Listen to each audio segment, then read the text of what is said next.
All right, here we go. Episode 3. So, hello to all the viewers. Welcome once again to the Backbenchers podcast. If you're settling down for the night, please feel free to grab a quencher and join the adventure as the Backbenchers backbend into who's got the backbone versus who's the backbender. Joining us this week, we have the return of the incredible Josh. Thank you for coming back, and introducing brand new host, Squin. Thank you for being here, Squin. Would you like to just say a little bit about yourself so any viewers at home can know a bit about you? Hello. Thank you so much for having me. It's very exciting to do a different podcast to what I'm used to. Normally, I contribute to a podcast called Shooting the Breeze, which is about Australian women's basketball. And this time with a Survivor podcast, I'm still a bit of a Survivor novice, especially compared to the likes of you, Mylo, and Josh. So maybe perhaps coming to watching Survivor Canberra with a bit of a different lens. Yeah, see, I'm buffless. You two have got very lovely looking buffs there, and I'm completely buffless. But I'm pretty confident I'll get my own buff eventually one day. But my guilty pleasure is also reality TV, but getting into Survivor and learning a lot more about the strategy that goes into it, which I had no idea about really until I've met the likes of both of you. So I'm keen to learn more and to have a good chat. Hi, Sophie. Already got love for you in the chat. Survivor's awesome, and I'm happy we're able to potentially introduce you to more strategies and more thoughts with it. Since neither of you guys were on the last episode, do you have any thoughts you wanted to share quickly about the last one where Grace went home, Grace versus Nick, any of that? Any thoughts regarding that one? I loved how the villain came out. Love a good villain. So yeah, I wish we got to see more of it. Giving me lots of like Corinne energy, like would have been a savage on the jury. I would have loved that. Totally agree. Yeah, no, there was definitely some sass, but also some like fun to it. It was a bit of energy. It's quite good. Yeah. Squid, any thoughts, or was it just kind of like, let's get on to episode 3? What did you think? No, I thought the second episode, very high drama for that one tribe in particular. I think I understand, Grace definitely, I understand how she felt so hard done by, but when you're just watching it as a viewer, obviously not knowing the outcome, she was eventually going to go home. She did kind of look like the easiest target in that situation, given she chose not to participate. And that's, I guess, always the risk. If you choose not to participate, you kind of could put yourself in the chopping block if you lose. But then if you do participate and perform poorly, you're also on the chopping block. So it was interesting to see how that played out, and obviously got quite emotional. Certainly did. But we love when Survivor gets, a little bit emotional. We don't necessarily all love it, but a lot of people love it when there's a bit of personal feelings involved. And this episode, we also had some personal feelings, but more on the positive side. We'll get to that later, though. But at the start of the episode, just a little bit of a recap of last episode, and then we move into the Winu tribe apparently doing yoga. That's my best guess of what they were doing. Did you guys like the yoga idea? Would you guys have supported it if you were on that tribe? Look, I'm always up for a bit of a stretch, but that's not the way I'd choose to celebrate an immunity challenge win, personally. I don't want to immediately regulate my emotions, so to come down after a win. I think perhaps if it was getting tense after a loss, I'd resort to yoga, but that's just me personally. I'm not a big fan of any sort of exercise or whatever. So I would have just gone along with it for, to be like a team player, but I would have been like internally rolling my eyes, but yeah, whatever. I'm not sure who this comment is, but they've got some insightful commentary on the yoga situation. Probably one of the players on that tribe, if I had to guess. But yeah, yoga, then we get the intro, just, the normal intro, seeing everyone's faces again. Dearly departed Grace and Sam already, missing them. And then we move on to the fallout from Kubadang, where Grace went home. People are kind of discussing Grace and how the way she left, it was quite emotional. Some people are more like, oh, I feel bad that she felt that way. Some people are like, I'm happy she was gone. And then we also hear Nick say that Joe told him ahead of time that he was getting a vote from Joe. What did you guys think of this? Because I was very interested by the strategy, telling someone ahead of time, oh, just heads up, I'm going to vote for you. No hard feelings.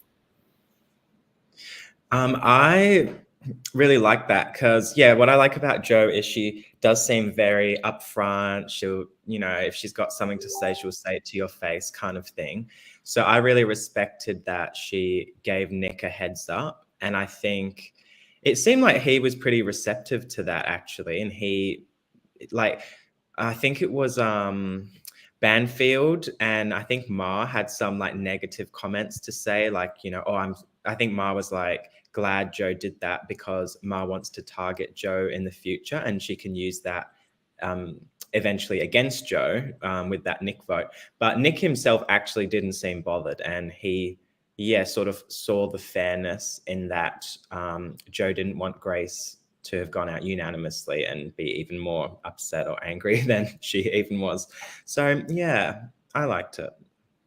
It's so risky. See, this is one of those things. I'll probably do this the entire episode where I'll take a situation like this and I can see each side and pick it apart, but still sit on the fence, where it's the risk of Joe, trying to get Nick on her side by telling him in due time, oh, actually, I'm going to vote for you. And then, like you said, I didn't even think of that other side that would leave Joe open as a target for future tribal councils and things like that. But what I really liked about Ma's game so far is how far ahead she's thinking. And so we'll probably get to it a bit later when she goes to the ultimate sacrifice. But she's thinking 3-4 steps ahead. And that for me has been kind of mind-blowing because you have such a short amount of time there and you want to try and be in the moment and present. But she's thinking end game already. Oh, I've been so impressed with Ma. We will definitely get to her later when it comes to the ultimate sacrifice. But I totally agree with. There's definitely two sides of telling someone ahead of time. That means maybe they'll trust you more. They won't be angry about the vote. You tell them ahead of time. Maybe they're going to be I don't really trust you now. Thank you for letting me know, but you voted for me. So why'd you do that? For now, it seems like Nick is fine. But as we said, Ma is thinking this is a good time to drive a wedge between Nick and mainly Malcolm is the one she seems to be against, but also Joe is attached to Malcolm. Otherwise, I think that's mainly all we see for Kubadane before we head over to Winu. Mainly just people talking about Grace and also Joe's vote that went to Nick. Over on Winu, where do they start that one out? I think, God, wow, I'm having a bit of a mind blank moment. Josh, can you fill me out here? What was the start of that bit? I'm looking at my notes. I just rewatched and I did some notes. So, I believe it started off with John was talking about the Mean Girls Alliance and was saying that Hayley is the Regina George and he's playing dumb like Karen. So I guess that makes male Gretchen Wieners. So I love that. Oh, such a fun. I love when people can bring other references. Yeah. So I really liked that. I thought that, the trio of those three players, I like all of them. And it seems sort of between the three of them, they probably can sort of run the tribe. They have, a finger sort of in every part. I think that's a very good grouping and wouldn't be seen as a threat, James is sort of the figurehead. So maybe that triplet, whatever, I don't know, can sort of run things and just keep under the radar while James takes the flak of being the leader of the tribe. Definitely. James is definitely a lot of people saying his name around here as a leader. I felt bad though because I was Hayley's so sweet. She's not a mean girl. Don't be like that. But apparently she seems to be in a good spot in her tribe. So potentially she does have a little bit of a group forming. Yeah. After that, I think we move on to a bit more of the strategizing going on between some people trying to figure out stuff. I think it was Joseph's name who was coming up a lot already. Hayley had said, don't really trust Joseph. Mel was saying, I think Joseph voted for me, which he didn't, but she thinks that anyway. So that's sort of setting us up for who could go if Winnie loses. Yes, and there was a little scene where Hayley was saying that she's working closely with Anna. So that was sort of noted. Yeah, and then James, there was sort of the intimidation sort of scene. I thought it was a bit full on when James was asking Anna and Mel what their advantages were. Like, yeah, that seemed a bit like Boston Rob-esque to me. Totally, yeah. Listen, James goes hard or goes home there. Yeah. No, it was definitely a little bit more of a discussion, and I loved Hayley and Anna as a duo. I think they could do a lot of damage, so we'll have to see how that turns out, but really rooting for that. Fingers crossed that goes well. Squin, any other thoughts on Winnie before we head to the challenge? Yeah, my biggest surprise was that Hayley and James were seen as the king and queen, because even looking at that group as a whole, before that was actually kind of put out there in someone's confessional, I didn't really see these. I didn't expect those two to be seen as leaders. But even though more and more James is kind of naturally taking on that role as a leader and really trying to quite assertively make things happen to his advantage, and he openly says he wants to play as an individual. He'll keep pretending that he's playing for a team and for a tribe and alliances, but he's always got himself as the number one, like, purpose, which is, I mean, great. That's how you play the game properly, right? But I was still really surprised that, yeah, that he and Hayley have emerged as these people that they've seen as like the leader. And I think someone refers to Hayley as Queen Bee, perhaps, when you've got the likes of Mel and John on the side, just quietly, you know, going about their business. And Josh, you made such a good point about how they can just let James go be King James, and then, you know, some kind of Game of Thrones thing can happen and off with your head kind of thing. So I'm really keen to see how that plays out now that you've mentioned it. But how far into this game are they going to ever learn that John is a forensic psychiatrist? Because when I learned that in the first episode, that blew my mind. It was he's so unassuming. Like, forensic psychiatrists in my mind are up there with like some of the top dogs of the world. And he is obviously very good at risk assessing, problem solving, psychoanalyzing people. So he's just like a ticking time bomb sitting there using his mean girl metaphors. And then Mel does make the comment like, I feel like she's catching on to his smart. She feels like he's a lot smarter than he's letting on. So I hope that develops into something too. But yeah, they're a really interesting tribe. I feel like there's an imbalance between Windu and the other tribe in terms of who's like real strong strategic players and who's not. On that topic right there, I think I've got a comment from, it seems like John. It says Mel and Simon was sus on Anna because she was a psychology student. So John says, actually, I'm not going to say my exact profession. And Joseph being a law student, perhaps that didn't work in his favour either. Yeah, you shouldn't do anything smart, apparently. You have to have like a really simple career, maybe be like a painter, even painters, like they've got skills. I don't even know what career you'd have to not be a target. Yes. Yeah, I know that from smart decision. I know that from my season, there were two lawyers. One of them openly said it, and one of them said she was a journalism student instead. And yeah, let's just say the one who admitted to being a lawyer, bad decision. So there you go. Yeah, I think it is smart to lie about your job, definitely. Unless you're just like me and I just work in events. Like, I don't think anyone's going to be like, oh, he can talk to event organizers, get him out. So he knows what security company to call for. Yeah, exactly. I know how to look for little hidden things in the events. I don't even know.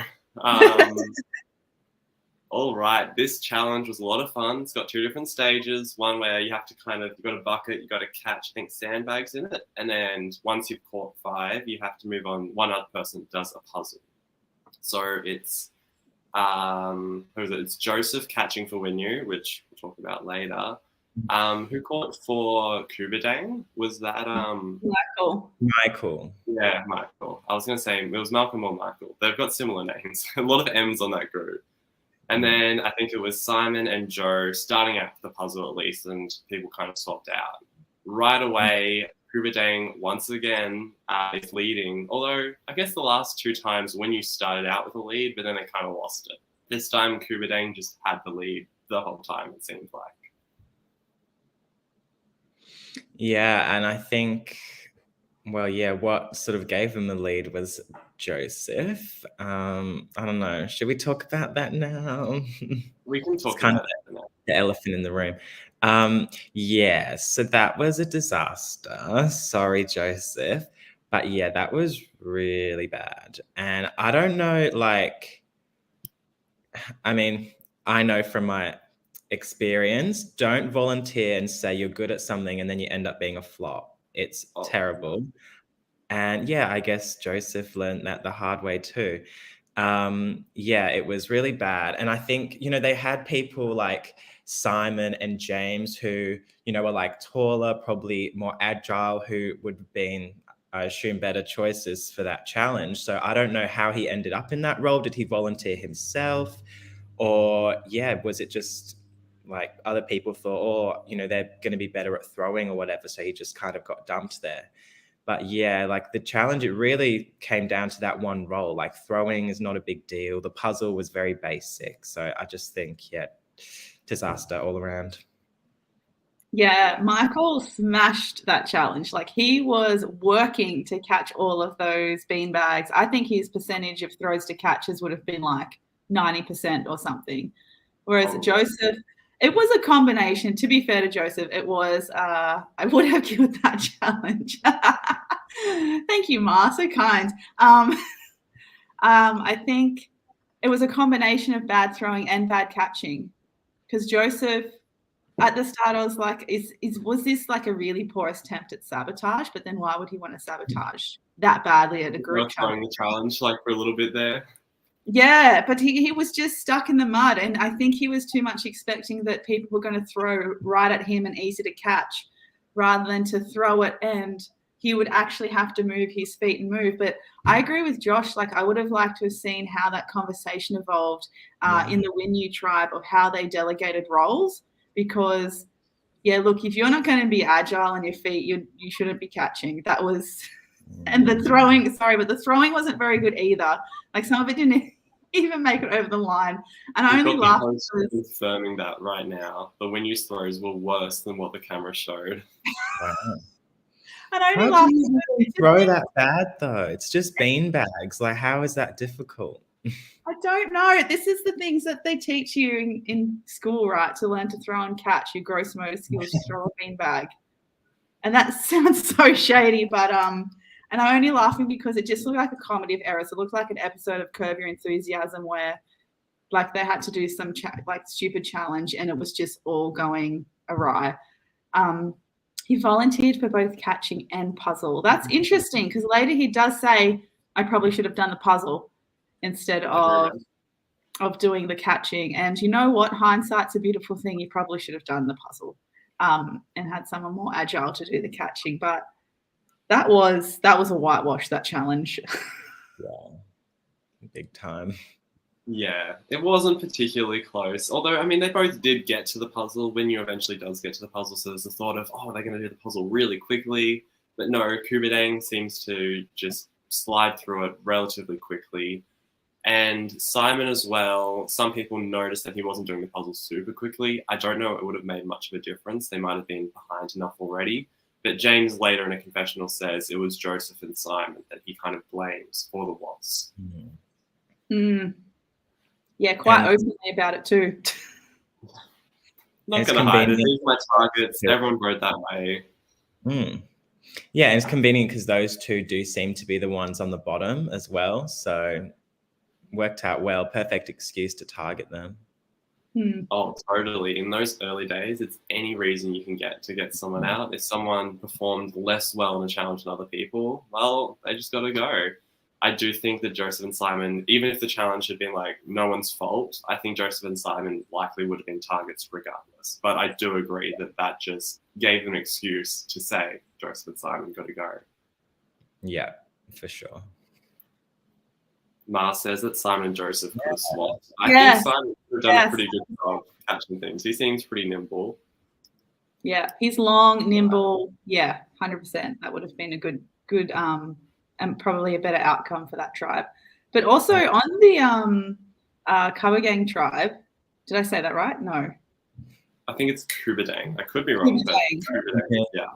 Kubadang, there it is. Oh, no. Put it all the way yeah. like Nick does at the end of episode 2 and the start of episode 3, and he makes this little schnood. Kubadang schnood he makes. Oh, Nick, yeah. Oh, that was so good. Oh, that was cute. I took a screenshot of that because I thought it was so funny. It's like a little also, Jo from Kubadang, she started the puzzle in the middle. Did you notice that? Because traditionally you do the puzzle with the edges, but she did the middle first, which I thought was interesting. I did notice that, and I also noticed they had a little box from the puzzle that they could have done it on, but people kind of did it on a surface that had holes in it. I'm not sure if you noticed that as well. And that was want to do a puzzle on something like that. Yeah, I just wish they had like like placemats or something. Like even just like for a dinner table, but just a soft surface with no holes just to do the puzzle. Yeah, it was triggering me a little bit, but that's all right. It's all good. They both had the same surface, which makes it equal, I suppose. We didn't mention this, but the winning tribe not only wins immunity, but they also win reward, which is sandwiches, plus a former Australian Survivor player, Connor, from 2016. Seemed like there was quite a few super fans in the cast who were excited about that. So Kubadang does end up winning. They win the reward and Connor as part of the reward, I suppose. And then they have to do the sacrifice decisions. So I think Kubadang then picks Simon and Simon picks Ma. That's right? Yeah, I think so. Yeah. I thought that was pretty iconic that Connor was there. He's such a cutie. Loved him on season 1. And he just seems really nice. Like, it was so good of him to make an appearance and like support the fan community. So a lot of credit to him there. Yeah, I totally agree. When I saw the cast announcement, for some reason, there was a guy in the corner. I'm like, that looks exactly like Baden from 2019 Australian Survivor. It unfortunately wasn't. And that would have been a really cool twist. But we still got Australian Survivor royalty. Well, an Australian Survivor player here anyway, which is quite fun. So before we go back to the tribes, we get to see Simon and Ma at Sacrifice. And I was really excited for this because either one of them getting it would be like a shake-up. For Ma, she has more power, but for Simon, it could be a way to get him up to the power. And they both get to draw a rock, and ultimately Ma does get the choice of an advantage. Well, I think Ma made an extremely smart decision. Like, I think one of you mentioned it before. She's thinking like end game already. And for her to foresee, there's going to be a swap coming up and that she can use a stealer vote in order to maybe flip the numbers so her alliance can win out, I think was very, very smart. I think it's definitely going to come in handy. And the tribe, if she can be like the sole savior of whoever from her tribe ends up on a swap tribe with her, her stock will rise. And also she, just from, getting the numbers at the first swap vote, she could be securing her place in the merge going forward. So I think it was so smart. Good on Ma. Totally. Yeah, this was another one of those situations where, this is where it really clicked, where I was like, wow, Ma is, thinking so many steps ahead. But I was also... in the name. Yeah, in the name. But also a learning curve for me as a new Survivor fan, where I was like, how do you go about like formulating this in your head and being confident with that it's going to be executed? or like it's like I don't play chess or anything like that. Maybe that's my issue because this kind of like advanced strategizing is just so beyond me. I feel like I'm in a foreign country just picking up the language as I walk around and bluffing my way through it almost. But was what she got in the end, the sacrifice, like she has to force a disadvantage in the next challenge? Is that what she got in the end? Yes. Yeah. That was, in my opinion, a pretty mild disadvantage compared to the other ones. Like, yes, it does mean your tribe is more likely to lose the next one, but it doesn't really hurt you individually. It's more of a group thing.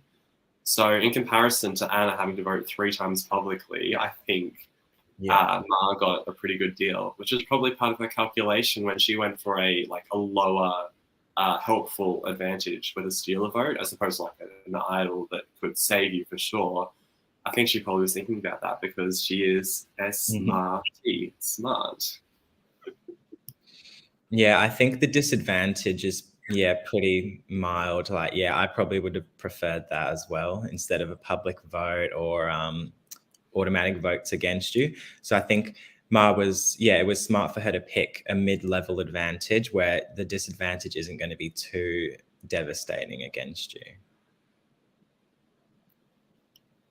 And to answer your question on below, Nick, I don't play chess. I don't know how to play. I know how to play checkers, and maybe that's a reflection of my limited skills in strategy. So I don't play. Maybe I should learn because it obviously has its transferable skills in it to survival life. Well, see, if you say you're a chess player, it's the same thing as saying you're a lawyer, though. Then everyone thinks you're really smart and strategic, and then you have to be taken out. I wouldn't tell anyone, though, for sure. Like, maybe I could just go and get, like, some really good chess lessons on the side and just not tell anyone.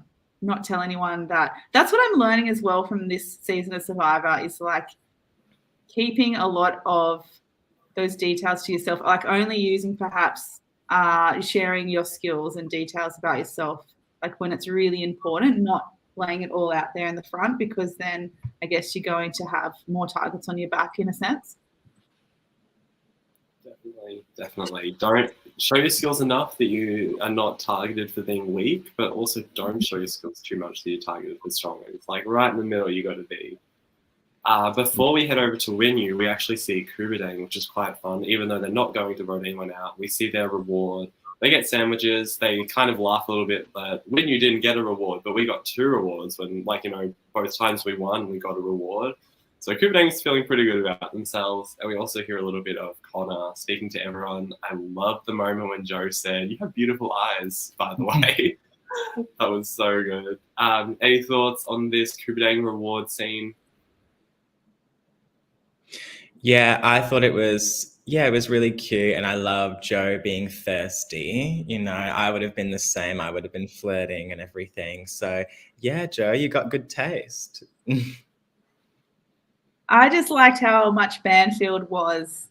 He admittedly was fanboying over Connor. Like, I think that was his most animated confessional so far, where he just kind of went on this long, like, really, really quick rapid fire switch of like, oh my God, Connor was here and Connor said this and Connor looked like this. I thought that was really, really cool. And then Connor bringing out the Machiavelli reference. And I was like, okay, do we have to go back to school to be a good Survivor player? Like Machiavelli reference. I was like, okay, I had to like Google it to let me refresh myself. Typing of why this Machiavelli reference was so important. And I'm like, oh, okay, like this is deep cut political science reference for Survivor. So that was pretty cool to see that though. Yeah, no. Banfield, definitely a very energetic person. Also, I totally forgot about this. Ma was getting advice from Connor, someone who's like played the TV show sort of aspect. Ma didn't seem to necessarily respond to that. She's just like, cool, thanks for the info. I'm good. But it was about her playing the middle, and she's probably happy with where she is right now, comfortably in the middle of 2 alliances. So she doesn't want to necessarily pick a side yet. Yeah, I think a more simplified version of what Connor was saying, and it's a quote from a great friend of mine, sometimes playing in the middle of the road, you can get run over. And I think Ma does have to be careful of that. I do think. Like, she's playing amazingly, But yeah, she's got the alliance and she's got like a sub-alliance, and then she wants to take out Joe to cut off Malcolm's threat level and stuff. Like there's multiple layers of thoughts going on, which are all like great and correct at this point. But yes, sometimes maybe keeping it simple could be better. I don't know. We'll see how she goes. Do you feel like, how I was saying about James in the opposite tribe before, about how he's kind of just taken on this big role of like trying to do everything all at once? Do you feel like Ma and James are at similar points of risk where they're trying to perhaps cover too many bases and will perhaps end up getting run over, like you said in your metaphor? Yeah, I think for sure they're both, seem to be the biggest characters and doing maybe a little bit too much. But, in this game, some players, like you've got Joe, who's not a big Survivor fan, and, maybe Simon doesn't know the game too well. So if people, can fall under these big characters and players' influence and be led down a certain pathway, that can also pay off as well. So just depends with how people receive it, I guess. Yeah. And if you're new to Survivor, it depends on how quickly you can pick it up. Because if I had to guess, I think Grace and Sam, the first two roots, probably weren't super familiar with it. But Joanna also isn't super familiar with it. And she's starting to get alliances. She's starting to think strategically. So, yeah, I definitely think it's interesting to watch new players play and also see these really experienced Survivor fans, how they think of strategy as well. Love Maddie's little thing here. Don't listen to Connor, Ma, play both sides, a little bit of support. But yeah, I think that finished us up for Kubadang. We head over to Winu to see who, unfortunately, is getting voted out today. Right away, we mentioned this earlier, James says to Anna, Simon, Joseph. He even kind of suggests splitting votes. That didn't really come up too much later, but that was the initial idea. It's Simon or it's Joseph. Yeah, I think you got to give Joseph credit. He had the idea of Anna using her public vote to vote for Mel because he wanted to scare her into potentially flushing an idol. That was very smart. And that is what eventually happened. But, then he got blindsided with that as well. So, yeah, got to give him credit for a good idea, even though, anyone who is against Mel is against me because I'm rooting for her. Yeah, I think the public vote thing, I don't know. I don't feel like it's as bad as the one that Ma got, where she has to like purposely plant a disadvantage, because you can just do a dummy vote, right? Like just publicly, if you are pretty confident with the way that your tribe's going to vote, in like even if it's a split, you can just do a dummy vote in the middle and kind of be like, I'm voting for this person, knowing very well it'll be the only vote for that one person, and just throw it away. And then kind of like, then you're maybe at risk of being a fence sitter. But the whole flushing of the idol thing, like that's another thing where you're playing so many moves ahead.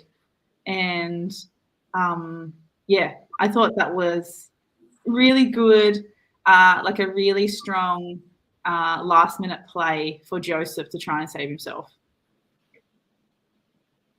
Yeah, I'm not even sure Joseph necessarily knew he was in trouble. He said later on he had a vibe, but he did seem to at least think he had an alliance with like James, Anna, and John.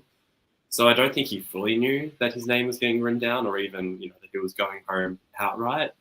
I do totally agree, though. Joseph did have the right idea. If they were against Mel, the right idea to flush the idol out of Mel and still get rid of Simon. Because now Mel still has that super idol. She can do what she wants with it. She's still got it for the long haul. But ultimately, they didn't go with that plan, as we'll see. We got a little bit of discussion, though. It wasn't like 100% set that someone would go, that Joseph would go. We also did hear a little bit, like you said, Squin, that Anna could do a dummy vote, like throw away a vote with James. James said, apparently James said, you could vote for me, no one else will. But that ultimately didn't end up happening. She threw a vote on Mel, which I thought was quite risky because Mel's already getting votes. We'll see the vote tally at the end, but I was like a little bit nervous for a second. They're like, wait, what? Why is Mel getting so many votes?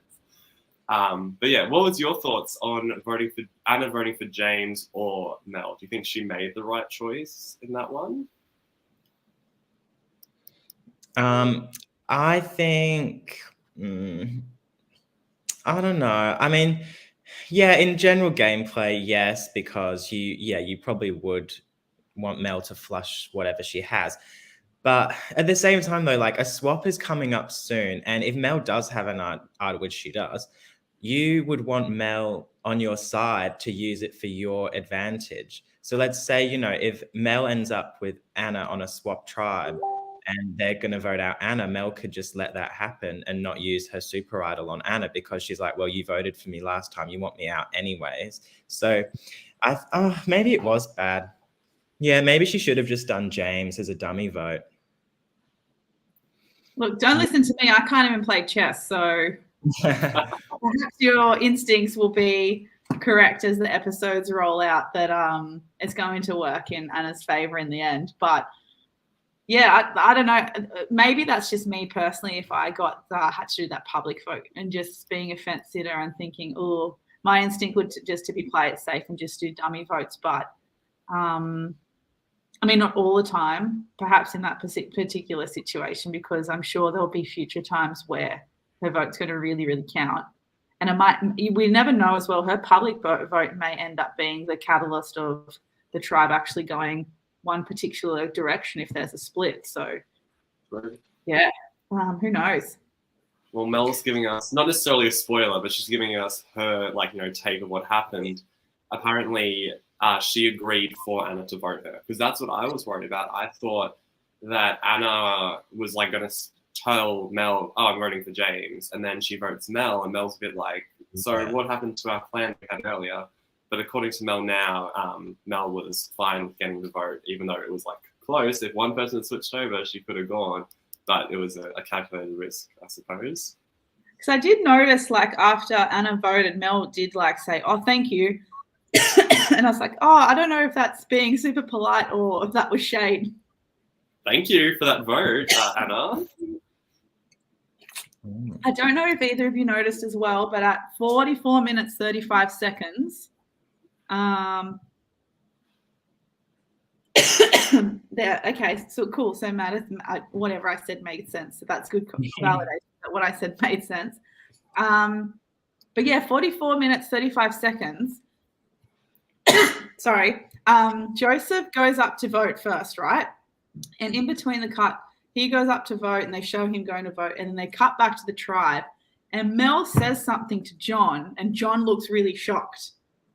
Did you guys pick up on that? No. I do vaguely remember that. It wasn't subtitled, I don't think so. I don't know what happened. Maybe Mel can actually clarify. No, I don't know. No, you're right, Mylo. It wasn't subtitled. It wasn't picked up on any mics or anything. So the advantage of it being a YouTube series, like a web series, is that you can go back and pause and stuff. That's why I've got the timestamp like a big nerd. So no, Mel. Oh, John is clarifying right now what happened. Mel tried to make fetch happen, and as we all know, fetch will never happen. So stop trying to make it happen, Mel. Good try though, Mel and John. Good try to make fetch happen. But so Joseph goes up to vote. Mel says something to John. John's all like, and then I was like, what did they say? What do you think? Yes. So no speaking during votes. Correct. You're going to get another penalty vote, Mel. Watch out. Yeah. What do you guys think she said? Well, I don't know. Maybe she'll either respond now or we'll ask her when she has her exit interview. We'll see about that. Or if I don't even know if she has an exit interview. She could win for all I know. We'll see at the end. It could have been that maybe she was counting how long it took him to write. For example, Mel is only 3 letters versus Haley, that's 6. So maybe he was counting how many, how long it took him to write. I don't know. So you were right, though. We see Joseph vote for Simon. I think he says something like, I wish I had something to say here, but I don't, which is relatable. You don't always know what to say, so don't have to say anything too fancy. We see some other votes as well. Who do we see? I think we see Simon vote for Joseph and say something like, "You're coming for me, so I'm coming for you," sort of situation. And also James's, because he has a little bit of a rhyme. He kind of goes through a bit of a poem. I'm not sure it quite worked out. But he really, there was a bit of rhyming there. It was something like, "Roses are red, violets are blue. I'm sorry, Joseph, but I will see boo." I don't know exactly what it was. It was like, "You might be from Cebu," which I assume is a place in the Philippines, but we're blindsiding you. Yeah. I just wrote James, lame poem. Yeah, pretty much. I don't know if it was in the voting bit or at the end, but it showed Mel saying when she was voting for Joseph, I think she put an exclamation mark as well.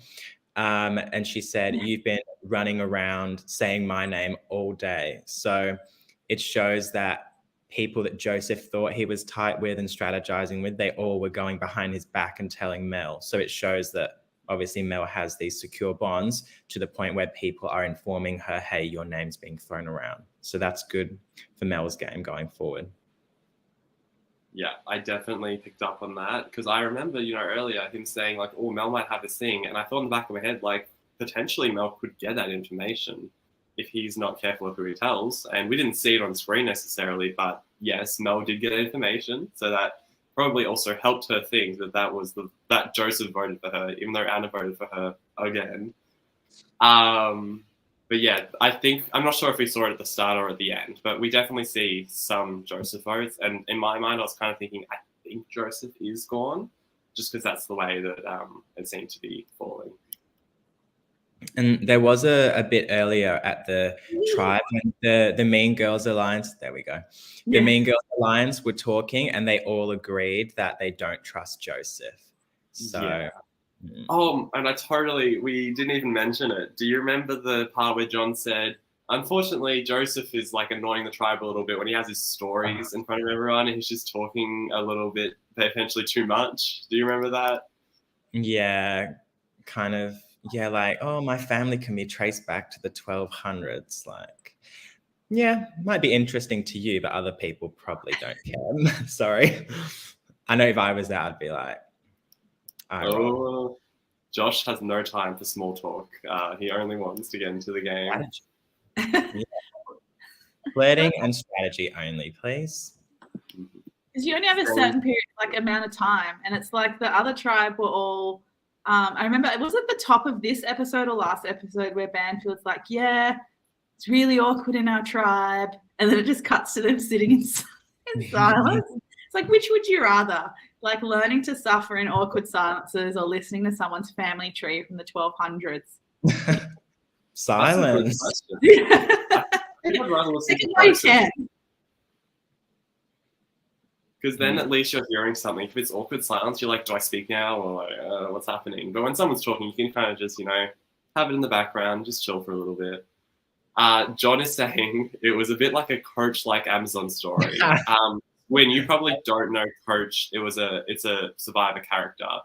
Coach is known for telling outlandish stories. Like, for example, he once said he went to the Amazon, nearly died, rode for 3 days, something crazy like that. People didn't really believe it.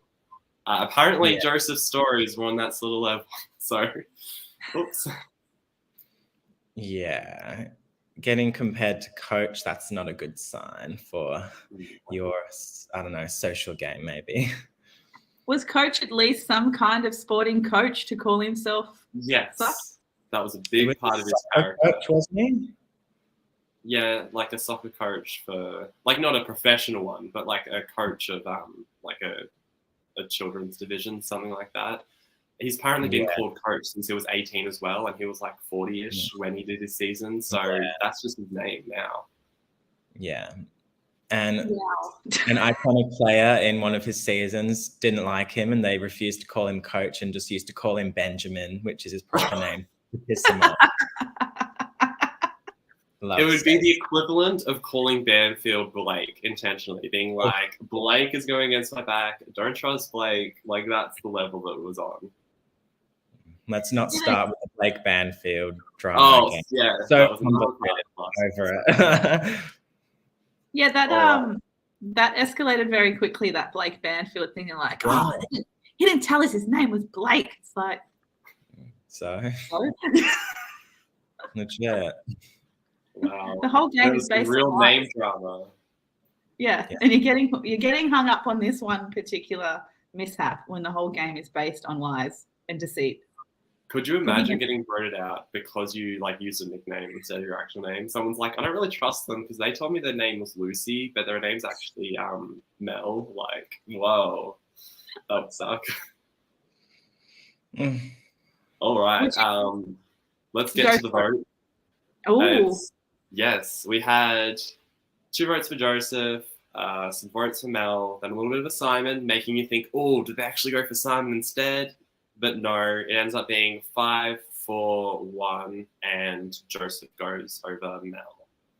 Joseph didn't say anything until he got his torch enough, and then he said something like, I hate you all, or how dare you, something along those lines, like, but With in a an joking way, not a grace way, so to speak. Well. Yeah. Yeah, I didn't know if he was joking at first, but then they all laughed. So I'm like, okay, he didn't do a grace. But yeah, it was cute. It was good. He's a good sport, so good on him. All good? Yeah. That was that part. And then what is it? It just goes, I think, to the end. It like says a little bit of potentially the votes. That's what it was. It was like the final votes. We got to see some of the votes we didn't see. I think we saw Haley and Mel because I know we definitely saw both of those. I don't remember seeing them at the start. So I think we saw it afterwards and they're like, can't trust you. You might have voted for me. Sorry about that.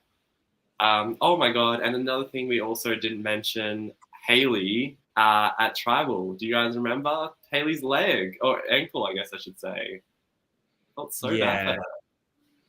Yeah, felt bad for Haley, but you know, as somebody who fractured their knee when they did their season in the first challenge and continued to play, I'm lacking a little bit of sympathy there, but that's it. Nah, it does look pretty bad, but yeah. I thought you were going to say, oh, I feel sympathy. Like, I've been through it before. You're saying, no, I've been through it. It's no big deal. You can deal with it, Haley.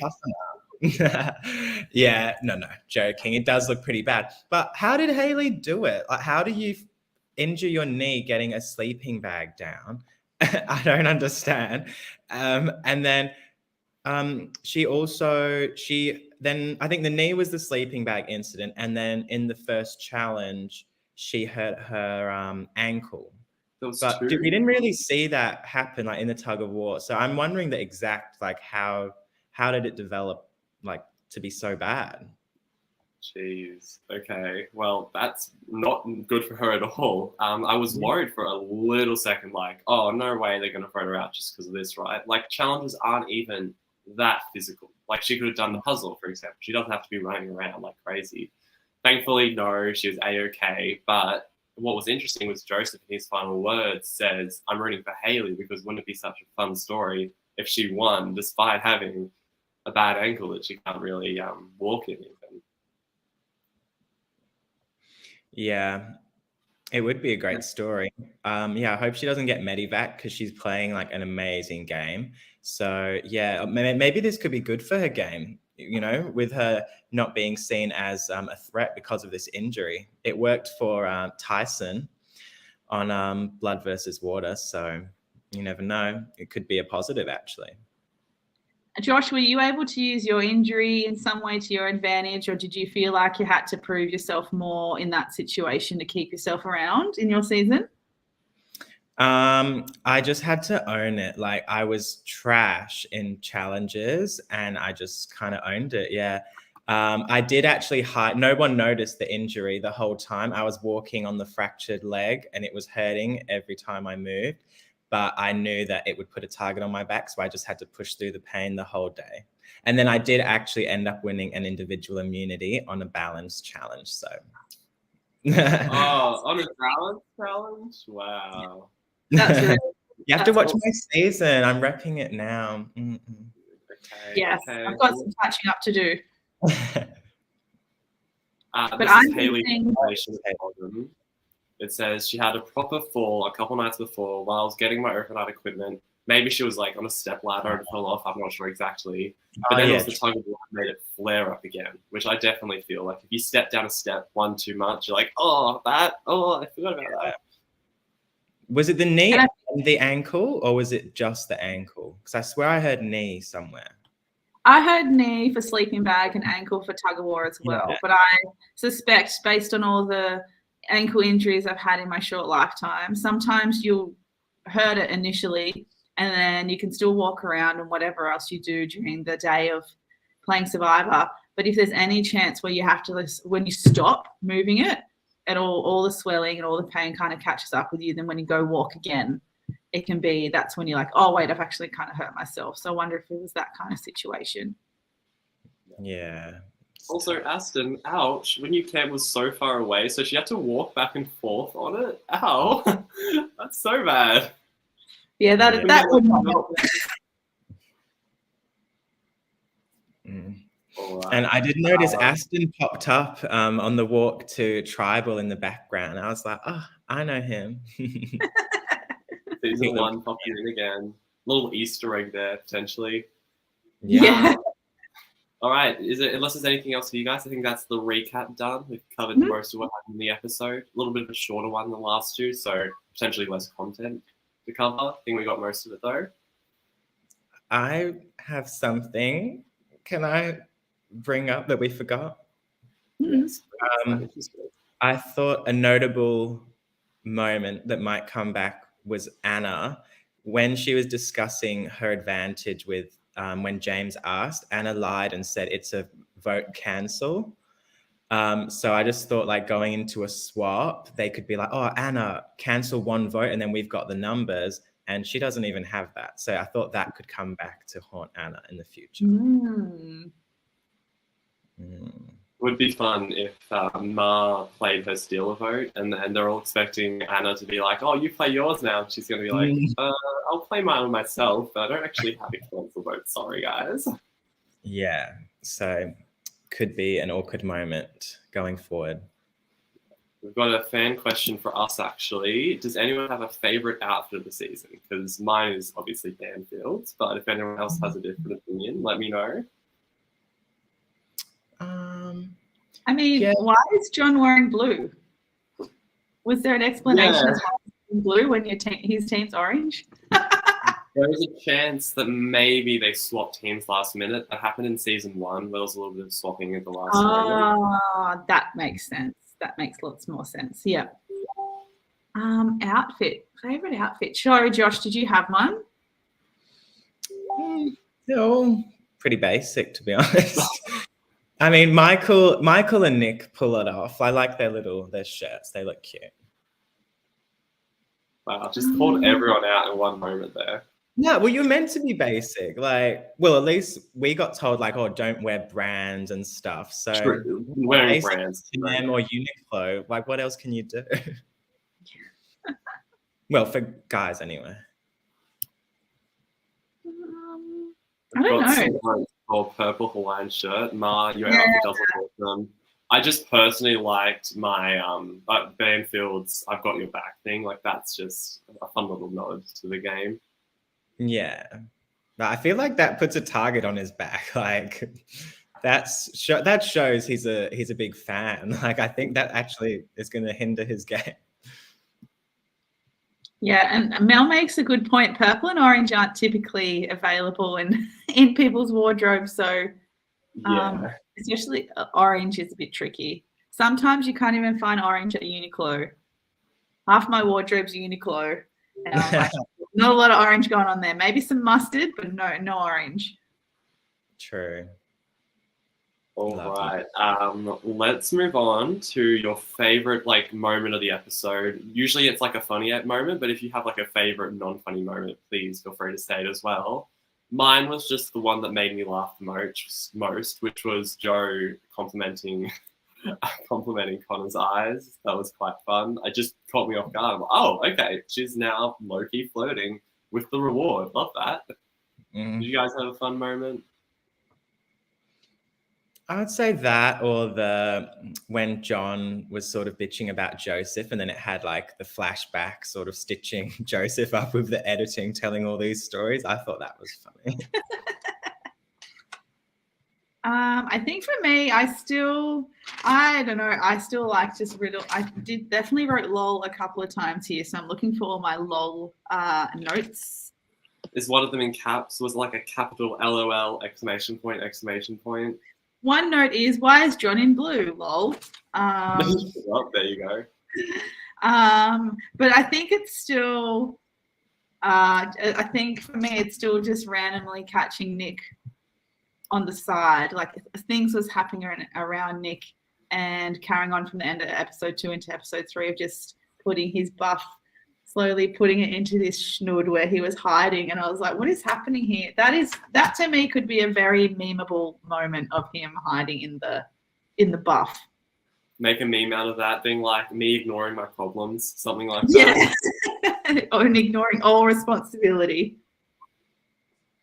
Me talking way more than I listen, something along those lines. You got a few options. All right, okay, we've got funniest moments. Time for players. Just give me a moment. I'm actually going to get the graphic of the current results on the screen. Oh, glam. You can see who's currently in the lead, who's currently got no points. Here we go. Sorry, it covers our faces entirely, but there you go. Mar is in the lead by quite a lot on 8 points, and then James, Nick with 4 points, and Hayley with 3. So we get to now choose our choices for gold, silver, and bronze for this episode, which I've not thought of yet. So if either of you two want to go, feel free to. Otherwise, I can make it up on the spot. Yeah, I think I've got mine. So my gold is going to Ma. I'm basing this on, so yeah, my votes are not like I do love Ma, but not like, just because they're my favorite, whatever. It's based on like gameplay, how I think they're setting themselves up to potentially win going forward. So that's what my sort of criteria is. So yeah, my gold is Ma. My silver this episode, I think, is Mel.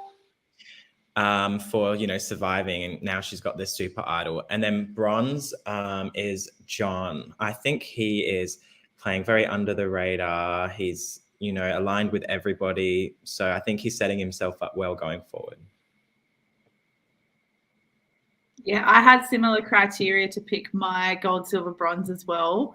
I also had Ma with the gold medal because I was just so impressed how we've already talked about how she is playing the game so many moves ahead, and like just how the cogs are turning. I just really, really found that fascinating and really interesting and exciting.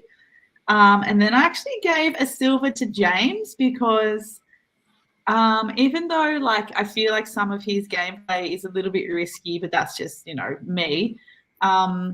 I still admire how like kind of assertive and confident he's being with making all these plays and kind of like not wasting time to kind of get what he wants. So in the context of playing Survivor, I thought that's kind of impressive.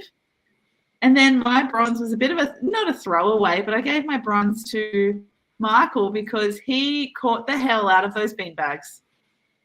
And I was just like, he was working. I just didn't know who else to give the bronze to, and I was like, I'm just going to give it to Michael because he just caught those beanbags so well. You can use any criteria that you want. Last week, Maddie gave one to Grace just because why not? Grace is the legend, so give her a vote, even though she got voted out last week. So you can choose, whatever reasoning you want. I think I've got my top 3. Gold, I'm going to give to Hayley. She can't control necessarily what happens to her ankle, but she can control the tribe quite well. She's not received a vote. Some people expressed suspicion with her, but not in a major way. So I think she's potentially looking good right now. However, my silver does go to Ma because Ma is also kind of running things on her tribe. I see those two as sort of the pillars on either tribe at the moment. That could change though. Bronze was a little bit more tricky because I was trying to think of like who do I think really stood out in terms of like I'm really impressed with what they did. I'll give it to Nick though because Nick really played off the Joe vote against him really well. it wasn't a, oh, Joe voted for me, well, she's dead to me sort of moment. It was a, Joe voted for me, she told me ahead of time, let's figure something else out, which is, I think, a very smart way to look at getting votes, because if you're really petty and really like angry at people might not like you too much in the future. So those would be my top 3. I think they've been similar to the last 2 ones as well. There's a lot of people who are consistently shining each episode. Yeah. All right. Let me just double check. I'm not sure if Joseph is going to be able to make it today. If he doesn't, that's okay, but hopefully he pops in shortly. If not, though, let's just start quickly with our predictions for the next week. I'm not sure if you guys have seen the next time on Survivor. I actually didn't this time because I wanted to try and guess what would happen without even knowing what the next preview is. So do you guys have any thoughts on who could go next, who might win immunity, who might go to sacrifice? What's your thoughts on that? I did watch it, but I can't remember what happened. Yeah, so I think either this upcoming episode or the one after is definitely, there needs to be a swap. Like, that's my prediction. Yeah. And Simon's in danger for sure. If Orange loses, I think Simon's gone. And then I think if Purple loses, Mars going to be just causing chaos, and maybe Joe might end up going. But yeah, a swap will spice things up. I want to see a swap. What do you feel like makes Simon the target? Because if I'm playing in Orange, he seems like more of an asset than some of the others for the type of game or team that I would personally want to be around. Okay.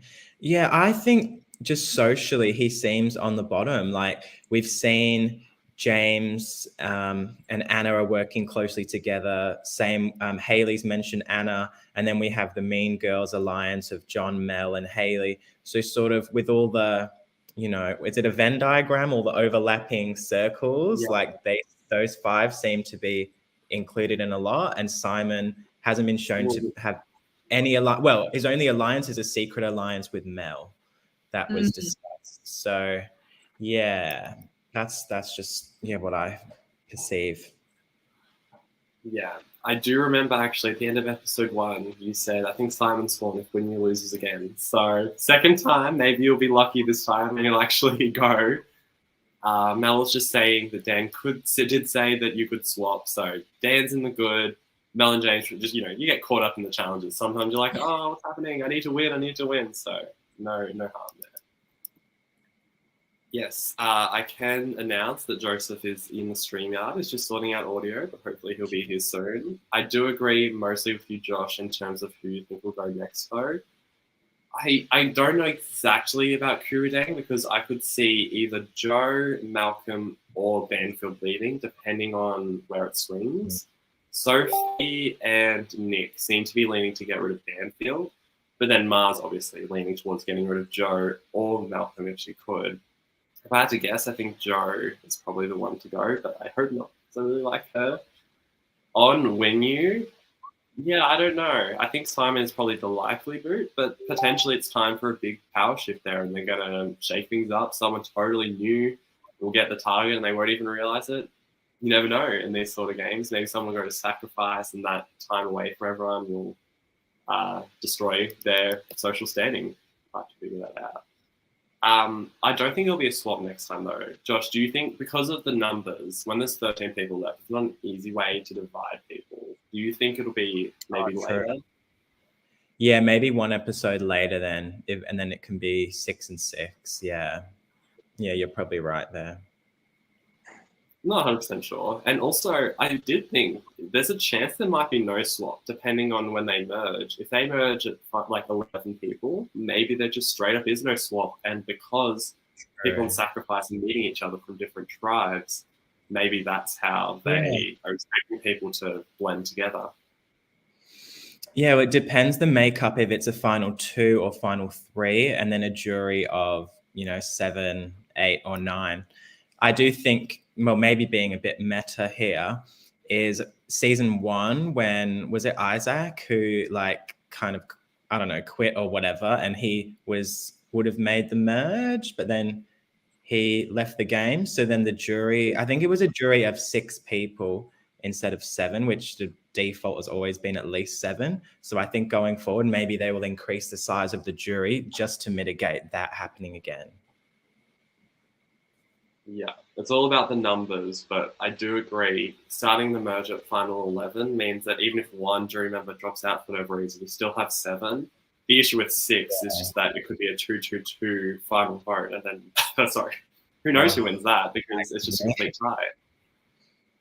Yeah, rock draw for who wins. Alrighty. Just double checking on Joseph. Not sure if he says he's having mic issues. Maybe we could bring him on in a later episode if he isn't able to do it now. Yeah. No sweat. We'll find time for you, Joseph. Don't worry.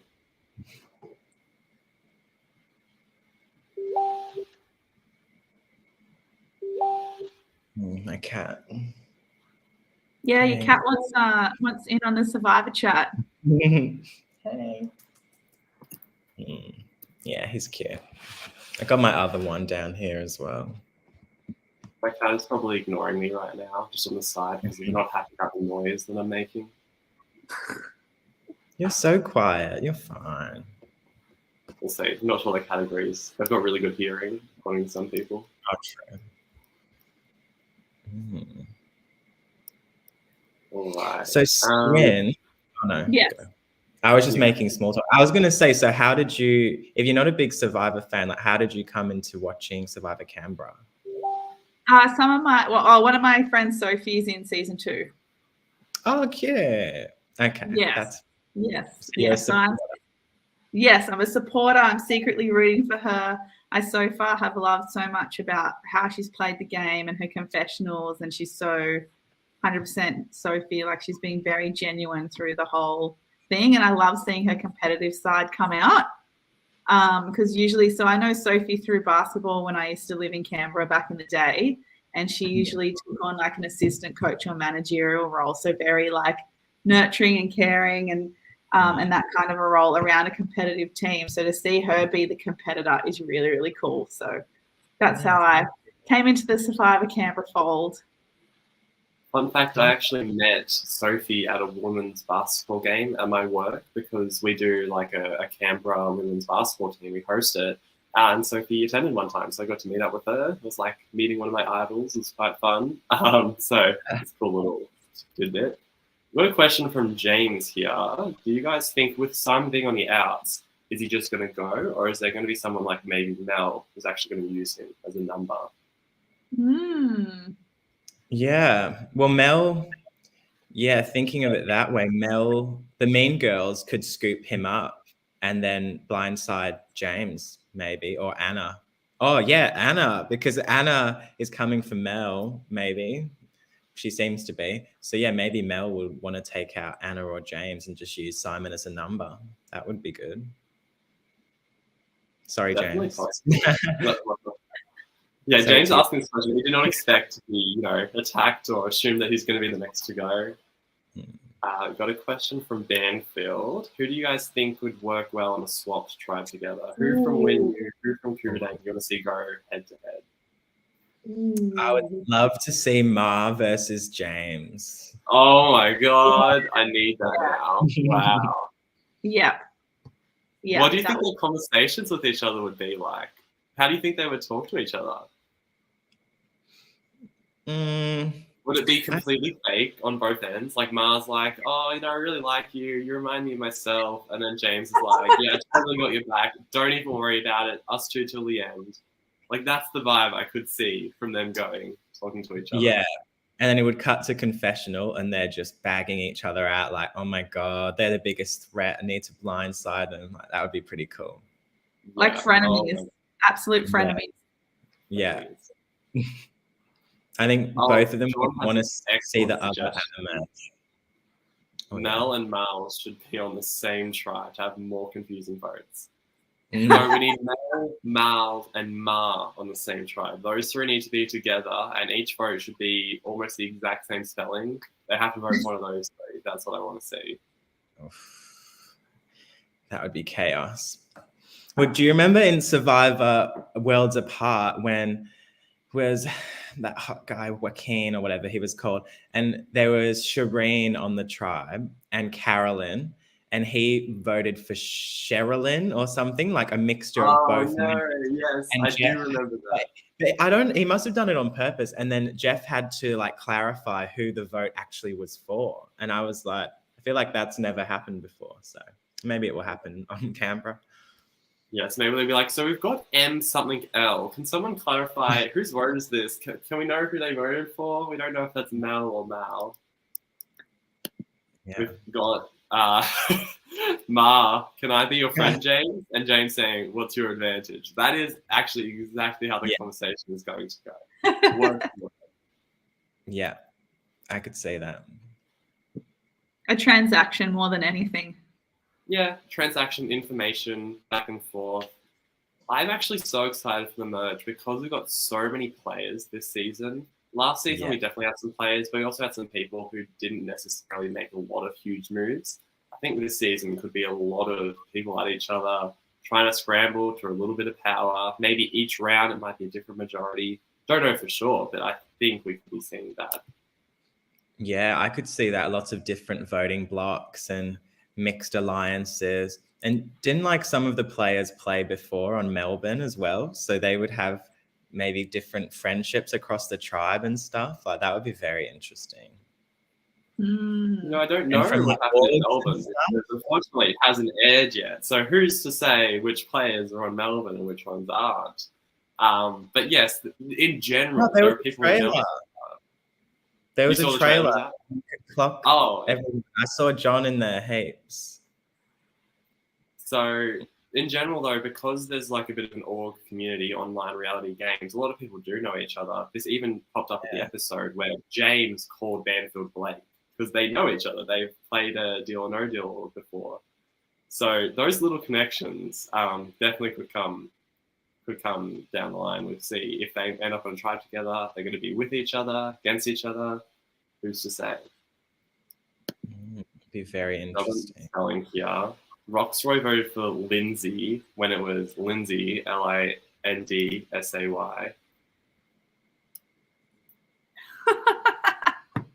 Fun fact. Roxroy. He was boring. Not a fan. No. So yeah, is Joseph definitely out? He's not joining us? He's not here now. I think at this point I might just say we'll leave this for now and we'll try and get him on a future week because it's probably getting a bit late for this.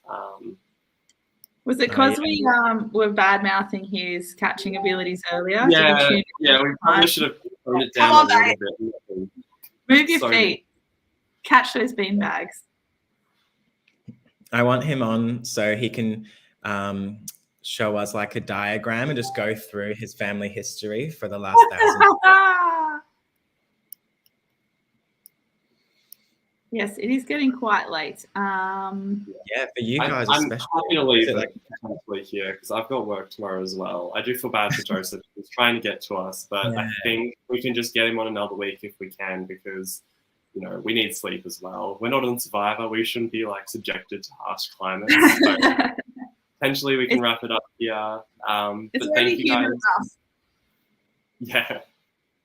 Thank you guys so much for being on with me. Hopefully I'll see you guys on future podcasts, but if not, I'm sure you guys will watch the episodes anyway. Maybe you'll be in the comments in a future one. Any final thoughts before we head off? No, it's really good season. I'm loving it. Yeah. Yeah, I'm really excited to see how a lot of different storylines and alliances and things play out. And I'll be interested to see if Ma's forward thinking is going to be her advantage or a hindrance in the long run. Yeah, definitely. Joseph is actually here. Squin, if you need to go, you can go. Me and Josh can quickly interview him if you want, because I don't want to keep you up. I will tap out, sorry, because I'm an old lady and I need to go to sleep. But thank you so much for having me on. We'll see you. I'll see you then. Yeah. Bye. All right, welcoming in the eliminated player. Come on in, Joseph. We'll just do a little interview. Hello there. So what's everyone's least favorite part of Sydney Transit? Because I have now quite a few on my list. Parking, the cost, the roads. I could go on if I had to. Yeah. Yeah. Okay. So I don't know what you've covered already, so just ask me questions, I guess. Yes. We've got a couple of questions that were submitted by viewers. The first one, which we didn't necessarily know for sure, did you have any clue that you were going home this episode? I definitely knew at Tribal because no one would look me in the eye except for... sorry, I don't remember people's names. Yeah, but yeah, I knew at Tribal for sure. And then I was just trying to figure out what to say. I definitely had like indications. Obviously, there's some things which I wish I knew a lot more about. Like going into it, I don't think this has made it to episodes. I didn't see the one where I went home because too rough. But I don't think exactly who knew who going into it was shown. And with my tribe, that was a major part of, I think, how alliances kind of formed. And obviously, I came in knowing no one. So I kind of was in the dark to a lot of the relationships and the more nuanced aspects of it. Was that talked about on your tribe, that people knew each other before the game? Yeah, I'm not saying they pre-gamed or cheated or anything like that. It's just... Oh, yeah. Australia's small, especially with the people willing in the middle of a pandemic to go to Canberra and be murdered in the woods. Okay. Yeah. But, yeah, it's... Yeah, because like, there's an aspect where I kind of figured the major few. Like, I think the Simon and Mel... well, Simon and Mel didn't know each other, but it was very much the way I was perceiving it, kind of. There was a couple of people who I was aware everyone was playing like orgs and everything. I wasn't sure how close people were in their extent that they were. Like, I'm not... Yeah, but basically I think I started 2 or 3 steps behind everyone else in terms of knowing people. I was also targeted before cameras turned on and before everything else. Which to be fair, like I don't know why I'm the big, slow, heavy foreign guy. I presume someone found a reason to. Yeah. But when it comes, but especially like when it comes to that, I definitely should have realized it sooner in terms of where the cookie crumbles. And I think in hindsight, I don't think I had a reasonable chance to make it to merge the way tribes are divided. Yeah, it did seem like there was kind of a core clique coming together that you just weren't necessarily part of. Same with Simon, sort of like there's a group that's together. Yeah, I mean, there were 3 people who didn't know each other going in. A similar question though, on that topic of people, Hayley said she couldn't trust you, but was there someone or was there people who could trust you? Who were your closest allies? The ones that shouldn't have voted you off? I mean, with Hayley, I knew they said my name before I had the chance to even introduce myself to the tribe. That's one of the things where I still don't know why, but who cares? It's been a year. But it's... Did you seem tight with Hayley though? We spoke like 3 times the whole time. I was trying to we talked more towards the end. I think like when whatever they did with her like. Yeah, she mentioned that when she voted for you, said that you were like really kind and thanks for caring about her leg and stuff. So yeah. I think I came in trying to be like, oh, I'm going to be chill and slow. I'm going to try to find out and let things come to me.